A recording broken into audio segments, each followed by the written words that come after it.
Thank you, everyone, for joining us for another episode of Techno Brew. Today, it is my utmost pleasure to speak with my friend Scott Lanaway, who is managing partner and strategy lead at Titan One. Scott, Hey Carlos, how you doing? good, good. Thank you for joining. I really, really appreciate it. And I always fondly remember our times working together initially when I was in Allstream, and you were, in a different iteration of Titan One. Yeah, no, it's been a really interesting evolution and journey in general, but Yeah. especially over, I'd say, the last 10 years in particular. And so, yeah, it's been a great evolution. We've got a great group of people,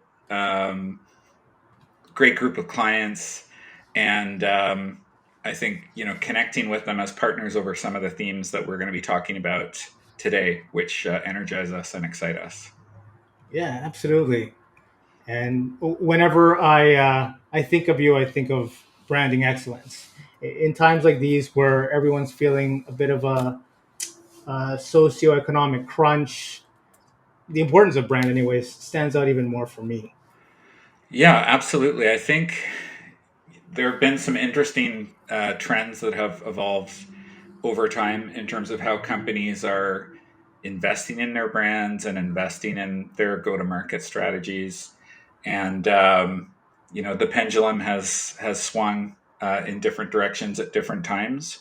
Um, I can say, I remember times. I'm going to go back. I'm really dating myself, but I'm going to go back as far as like 15, 20 years, Yeah, um, when companies were spending huge amounts of money on brand and had a well-funded playground for brand ideation and development.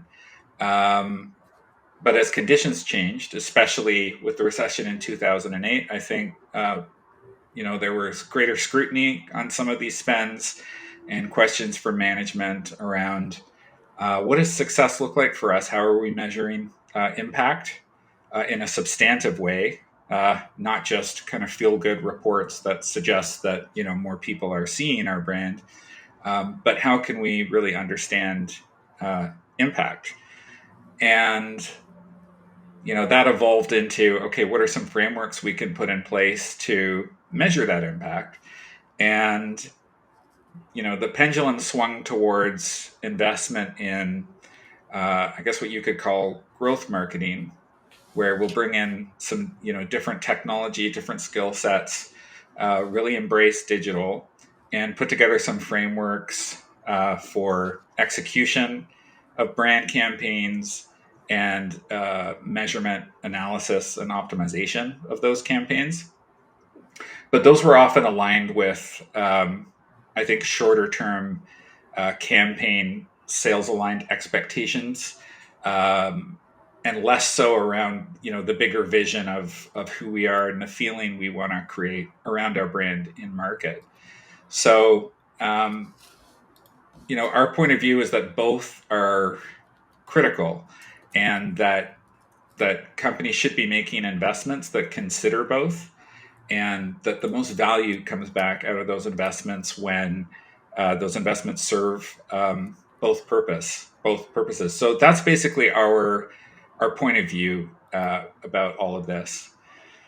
I think when you also factor in, you know, the idea of kind of, well, what does it mean to do a brand exercise and decide, who we are, and you can hire a consultant to come in and do some of that foundational brand work, competitive analysis, um, research of messaging, sentiment, and then come up with some recommendations on brand messaging architecture and how you should be pivoting your inward understanding of what the brand is so that you can make sure that it's being embraced internally, but also in market.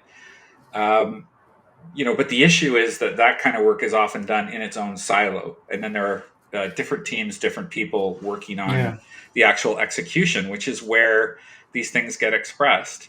So honestly, you know, the trend is really moving towards, um, you know, do we genuinely believe what we say about who we are? do we feel that energy in the way we show up for each other and for our Yeah. clients and partners? And do we see um, all of the touch points that prospects and customers and even employees have with our brand as contributors to that overall brand experience, and taking a more holistic look? So it's not a short term strategic exercise. Yeah. It's not something that happens independent of strategic campaigns that have hard goals attached to them. It's a feeling that you have to create, and it's not words on posters. It needs to be really felt to be embraced, and then that needs to come through touch points that people have with your brand. So um, I don't think that that's an easy thing to suddenly do Yeah. for larger businesses, but what I can say with 100% confidence is that there are people out there who really want to take this approach within companies where maybe traditionally they're a sales-led organization, and they have a different sort of worldview and approach to kind of how we handle competing priorities. There Mm. are people across the spectrum who I think are hungry for connecting into this view of brand in a more meaningful way, Yeah. and sustaining it, like seeing it through Yeah. and doing things to bring it to life and bring that energy to the table. And when you bring that energy to the table around brand, it excites your people, it excites your audience, Yeah. and it makes people more enthusiastic in general. What a challenging proposition when you talk about competing interests, sales, marketing. This philosophy that you really seem to adhere to, and I just wonder if you use your own organization as a bit of a guinea pig to go through the bumps and bruises and come up with this means by which you could evangelize the Titan One philosophy. That's a really interesting question. Yeah. Um, the answer is yeah, in a major way. We've made some huge choices to really commit ourselves to that way of approaching how we want to do business and who we want to do business with.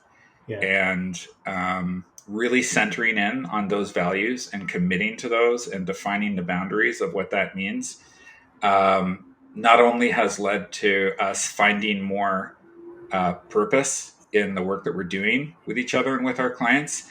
Um, More interestingly, although this wasn't the strategized outcome of this, it's actually accelerated our growth. And I think that's really interesting, because that was not, if anything, we were thinking, okay, we're going to realign and maybe even slow down or pause growth or keep things flat as we sort of realign around this vision, even if it means contracting to really kind of put this philosophy at the center of our business. Like, we're totally happy to do it, um, because that's how important it was to us. After it's been 27 years since the first incarnation of this business was started um, by me, and then partnering with Mark 8 years ago in creating Titan One. We all know in our jobs that everybody's under pressure to deliver and show results. We can't take anything for granted. Nothing is for certain. We're all building houses on shifting sands. We are trying to evolve and learn and figure out how to bring more value to the table. We're trying to hopefully build really good relationships with people we enjoy working with. Um, but business being business, I think there is often a temptation to say yes to things that maybe are less in alignment with, um, that core vision of finding purpose through the work we do together in order to serve what the business needs. And that's natural, and it's necessary, and it's just part of business life. So I think, what happened with us was, Carlos, we just got to a point where we sort of did a little reset, and we thought, what exactly are we trying to, like, what is the end game here? What are we trying to accomplish? And for us, the answer was not, and still isn't, growth for growth's sake. Um, that's just not, it's not interesting. It's just kind of creating a bigger machine that involves more people. Um, but that's not in and of itself a like dimensional goal. It's maybe a strategic business decision based on what your longer term goals are for the business. But we want to enjoy our lives more and enjoy our work more and feel proud of the work that we do and love Yeah. who we work with. And that matters more than growth. Um, but yeah, like committing to that was a huge shift because I mean, if you can imagine, I was 23 when I, went to City Hall and registered the business name and was like, I'm Yeah. going to do this. And it was like insane. I had no contacts, no money, no, no relationships. And yeah, like barely survived the first few years. And if it wasn't for, you know, getting opportunities or people affording me opportunities to be allowed in the room to learn and to, evolve and learn how to Yeah. provide value, it easily, may not have worked. Um, so yeah, like just kind of getting older and sort of realizing like, you know, not just kind of how do I want to feel when I'm at work, but how do I want our team to feel? Um, that was another big part of it, Carlos, because at the risk of saying something that might be perceived as provocative or controversial, I don't think it would be particularly shocking to a lot of people who might hear this, but people who have been in marketing roles, client side, and also agency side, are often burnt out, uh, exhausted, tired, Yeah. frustrated. They've been stuck in a particular box and they have a hard time being allowed into a different box to kind of challenge themselves to learn something new. Yeah. They don't believe what management says. They don't feel necessarily like they're connected into something bigger. They're sort of, you know, they're there to kind of do what they're supposed to be doing, and that's it. And that's work, and that's surviving like in this world. Yeah. Um, so our goal is like if we can possibly create a different model where hopefully we're not creating kind of PTSD from people coming through our system and serving accounts, but actually Yeah. finding exploring their true potential. We believe everybody is strategic. Everybody can have ideas that contribute to say brand strategy. Everybody can bring a unique perspective to the table that can be factored into decisions that are made in go to market strategy. And so, yeah, that feeling of like trying to kind of create a different type of environment to be in is our brand now.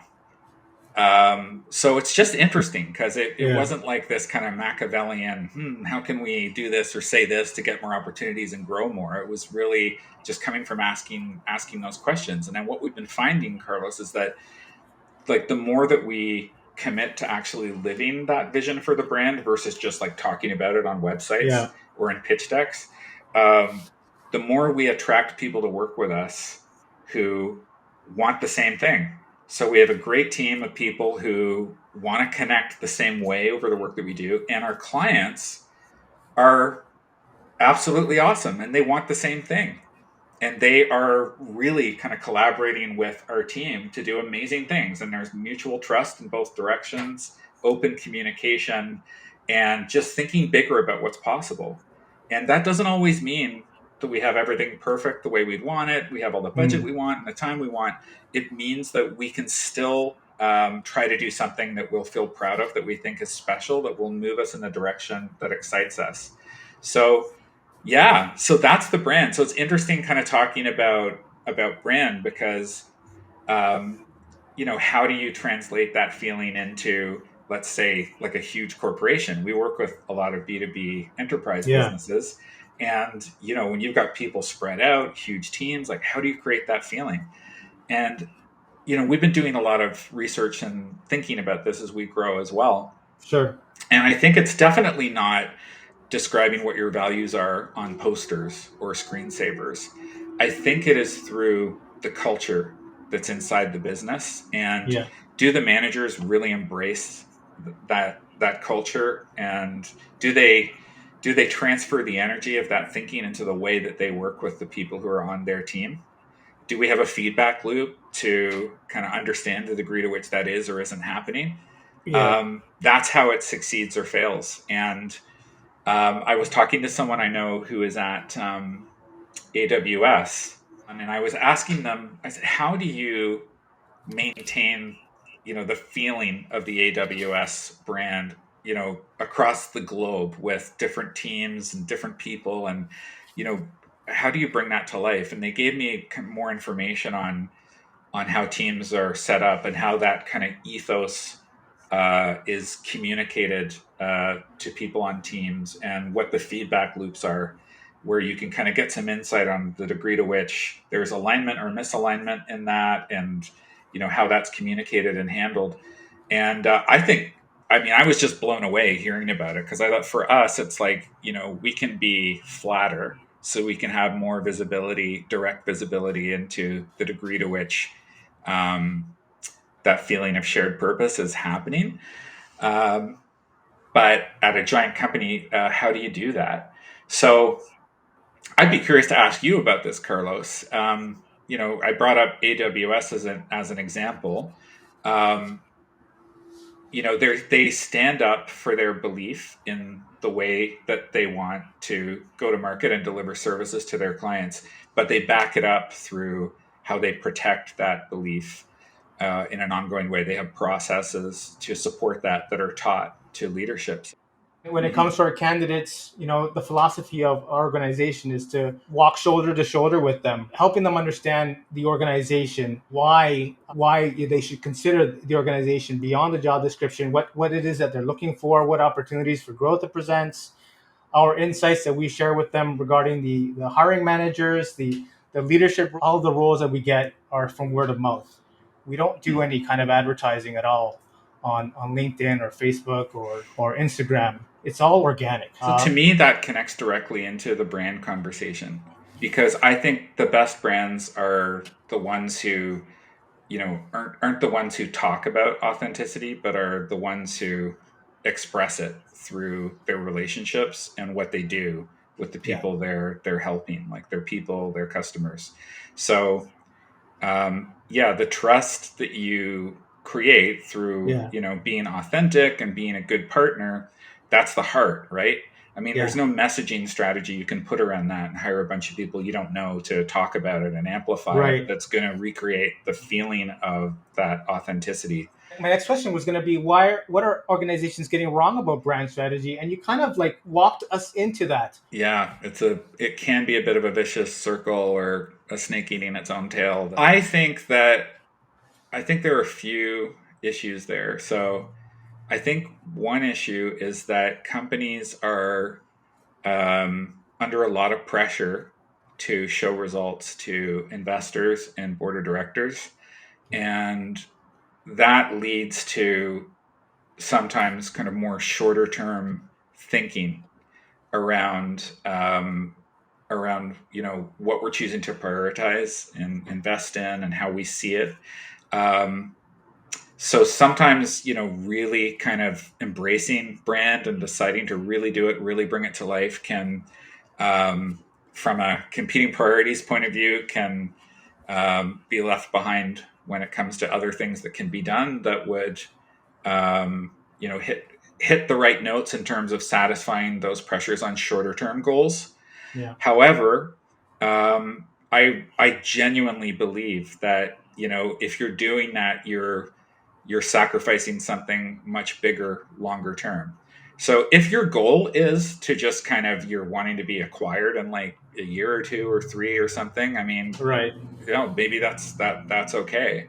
Yeah, But if you want to build something that's truly healthy from the inside out, that's going to grow the right way, attract the right people, both in terms of the HR side, clients, partners, customers, um, you have to, really commit to your brand. And that is not a short term strategic exercise that looks nice in a PowerPoint deck. yeah, It is a plan to say, okay, we're going to prioritize centering on what this means to us, because it's so important. And we're going to make that part of our quarterly and annual plan moving forward, and this is how we're going to do it. And I think that's what's missing a lot of the time with brand is it's kind of like this esoteric exercise that kind of feels good to talk about. And you can tie Yeah. in the feeling of that to, we're moving in the right direction, right?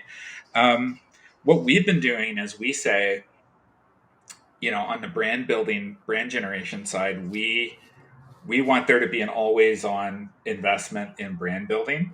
I mean, that can change shape depending on, what's realistic in terms of resources, but it's got to be there. And then underneath that, you want to have your tactical go to market campaigns that, you want those to be more personalized and a layer deeper, and more customized to specific audiences that you're trying to reach, and then have a way of measuring intent and measuring touch points for attribution and all of that good stuff. But you really need to have the always on brand part. But from an outward campaign point of view, that's true. But I think from an internal point of view, you want to have a strategy for that as well, because um, you want to have something in place that's going to excite your people and make them believe that, okay, this isn't just we're chasing a laser pointer for another year and a half and then it's going to be something else. It's kind of like, okay, whatever. We have Yeah. different words associated with our brand now, and okay, that's great. Like, I'm just still doing my job. But I think if you want to create that feeling, part of good way of doing that is actually connecting with people in different parts of your organization and surfacing the human stories that represent the best of what you want your brand to be about, and then showcasing that in a very real way, that makes those people the hero. And it really kind of ideally is transferring ownership of the feeling of the brand to the people stories that ladder up to what they collectively create, versus that more kind of shorter term thinking messaging Right. exercise. And I think Or that's trying kind to of what. impose like employee advocacy when there's no meat or skin in the game for them at No, all, no, right? no, exactly, 100%. And I think for all of this stuff, I feel this really strongly right now, and based on conversations that we're having with different people, I think you know there are others out there who share this. I think I think people can kind of see through this kind of generic messaging, and it's like, if you're in a 100%. company, Yeah. you're kind of like, well, I'm expected to sort of drink the Kool-Aid to a degree to show that I'm a positive force within this agenda, so I'll Right. do it. um, but I think people crave authenticity. So, like, that's where your brand is going to ultimately succeed or falter. And I think through human storytelling, through having processes and mechanisms to actually recognize and reward people who are doing really special work to bring your brand to life. Um, having processes that can sort of identify when maybe we're falling short of our brand aspiration, and having a process to put things in place to help remedy that. But brand it's not a feel good messaging strategy exercise. It's not a campaign that you go to market with, a shorter term campaign. It's not a short term employee communications initiative. It is what it feels like by humans who interact with each other within the context of your business. So, how do customers feel when they interact with you? How do your people feel working together? Um, how does management sort of step up to show how they're willing to invest and make the harder choices to do this the right way? Um, that's where I think if organizations can really figure out a way to do that, it's how all of those things combine. I think that's the lightning in a bottle. And I think the companies that do a really, really great job at brand have do a really good job of encouraging and protecting that way of approaching how they do business, how they create human experiences. And I think people are just getting kind of sick of platitudes. I don't Yeah. I don't think they really land anymore. I mean, like, I don't Yeah. know if you look at your LinkedIn feed and the 50 billion things in there that are kind of screaming about what you should be thinking about or doing or whatever. I mean, I think everybody is just like exhausted. Yeah. I think you want to get to what's underneath this, like what's real, genuinely, and is that something that excites me that I want to go towards?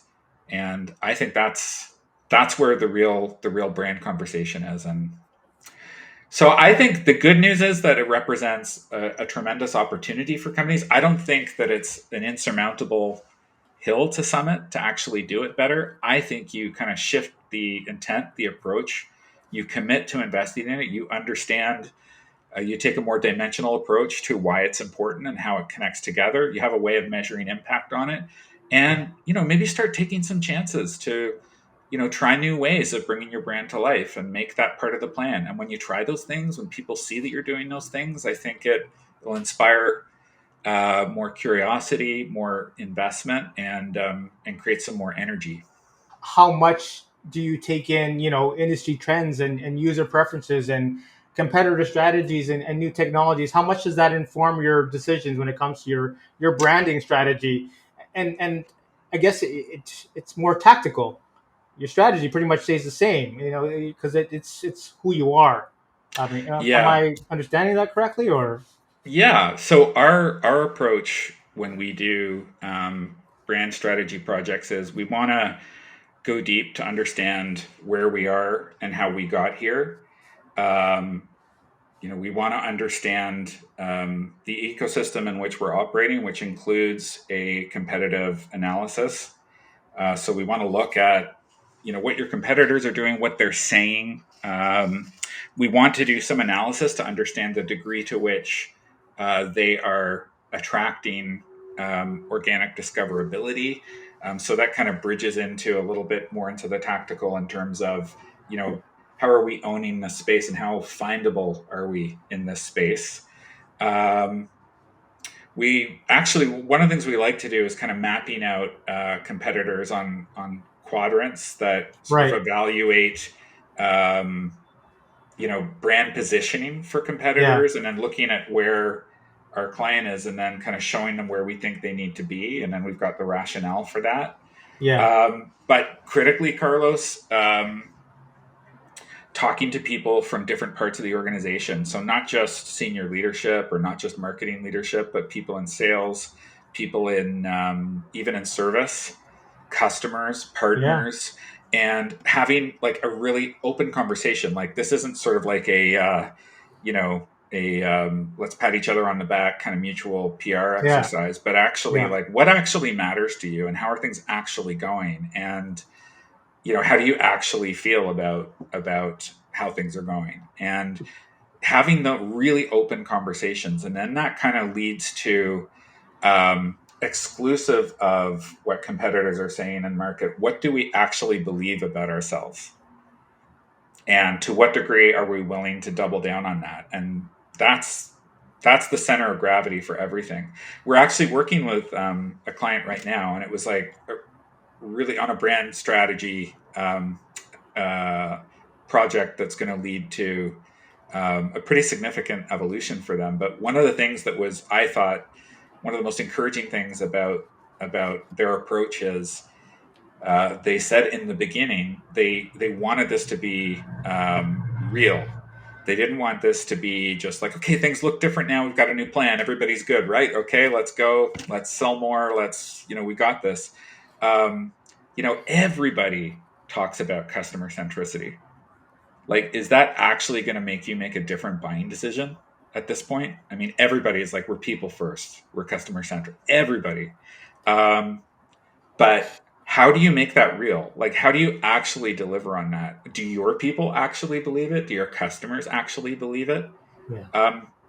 Because, that's brand as well. That's not a messaging strategy, that's lived experience. Yeah. So the interesting thing about this company is they're wholly committed to, they want to get the internal things right to be able to deliver on brand before they go nuts talking about what they want their brand to be about. And I just think that's so commendable. It's starting with the stuff where it's not going to be seen in market, but it's going to be so foundational to delivering on the promise, like making hard Right. choices, making those investments to do it better. And that to me is like another road into, the authenticity conversation for brand. It's like, how real is this? How real is this really?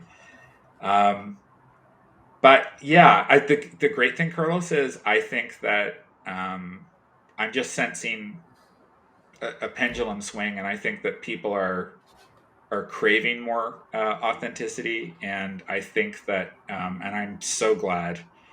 And it's an interesting time for that to be happening with AI coming on, and pretty soon AI is going to do a fantastic job at like emulating what the feeling of authenticity is. Yeah. I love that you're talking about AI and machine learning and large language models. That also implies a significant investment on organizations that not everybody can uh, really bring into their strategy.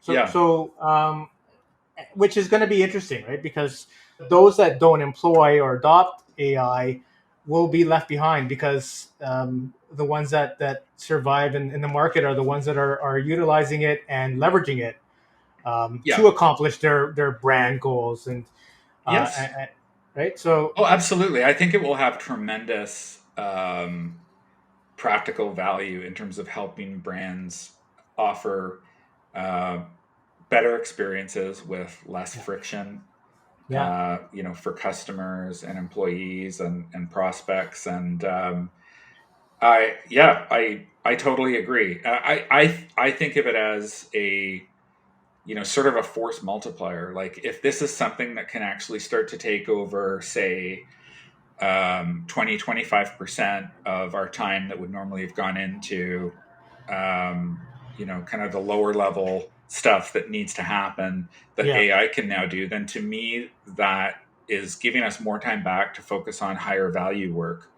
And I think that's where most value can come back to organizations. So yeah, I yeah, absolutely. I mean, this is a bit of a tangent, but there is a big kind of conversation towards, okay, the customer centric connected world where every interaction you've had with a brand is understood at a central level and full context is available. So whether it's service, sales, or marketing, it's all there. And there are multiple platforms that are doing this, and there are yeah, open APIs and plugging things together. Um, but the data of a person's experience with a brand living in one place, you can imagine wrapping AI around that and just removing some of the extra stuff that people find frustrating around dealing with companies and feeling like me. Like when I call you, even if I speak with a different person, it's like yeah, me. I'm not having to repeat the same things over and over again. You're more proactive. It feels more seamless. That's going to make me feel better about doing business with you and more loyal. And I think that that's going to be really exciting. But at a certain point, like with all these things, the baseline for that will change, and yeah, most kind of established brands will have that as a baseline, and yeah, then the competition will move elsewhere. Um, but yeah, it's interesting. But as all of these things change, and they will continue to change, I think deciding what actually matters to us as people and collectively within a company, and using that to define the brand and live or die by it, even making important business decisions based on whether or not that's serving the brand or not, and just keeping focused on that, I think is gonna really help some businesses over the longer term succeed amidst all these changing conditions. Um, so yeah, but we believe we're seeing this with our clients, and we're feeling this momentum going in this direction, and we're kind of excited to be on that journey with our clients and with each other. And it sounds like you're on a similar journey as well. with Axis and sort of, connecting businesses with people who are going to help them deliver on their vision and how important that is. And it's not just about a transaction of services for money. It's got to be about something bigger. So that Yeah, means understanding each absolutely. other, being authentic, sharing values, Yeah. collaborating, being good to each other. When I say stuff like that, I think, okay, that sounds kind of corny. And I'm like, no, I don't think it is. I don't care anymore. I'm like, I don't think anything really matters more than that. Yeah, no, I agree, and I keep in touch with most of the individuals that I had placed in when I was actively recruiting, and every once in a while I'll jump into a really hard to place role as well. And just recently, I went through a really heartbreaking situation where this candidate was going through a number of different interview rounds. It was looking really great, and then it just kind of took a left turn and it was heartbreaking. But we still keep in touch, and they're interviewing with three other organizations, and I'm happy to give my 2 cents, my solicited 2 cents in this case. For me, it just makes me feel good. I guess I've been Yeah. really fortunate. People have been very kind and generous. You among them. With time and insight, and it's always good to be able to kind of pay that forward. Yeah. Which I will which is say this. There are some, as much as, you know, business can become transactional and some people treat it like it's a knife fight of sorts.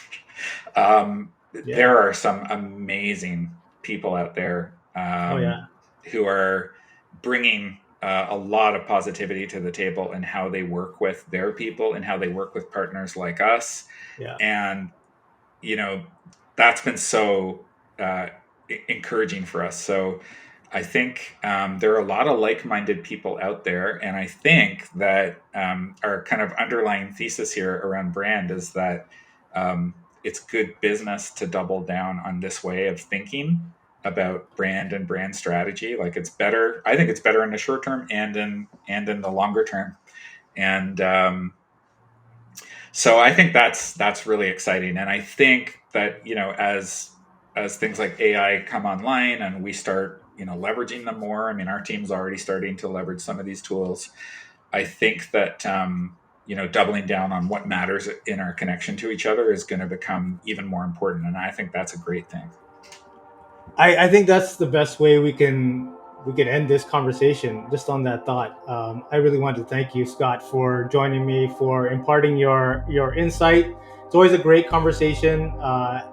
And vice versa, it's an absolute like pleasure to take some time and chat about these things with you. I think that these are important things to discuss, and I think the fact that you're prioritizing having those discussions as part of what you're bringing to the table, and how you support your clients is says a lot about how you're trying to do business. So I think it's great. And we're all super busy, right? Our calendars are Yeah, really full. So taking some time to actually have these conversations to me is just kind of a really welcome break. And it's really nice to talk to you. absolutely. I truly appreciate it. Thank you so much, Scott. Uh, Always a pleasure. I can't wait for our next conversation. Hope that Yeah, comes around soon. same. Absolutely, Carlos.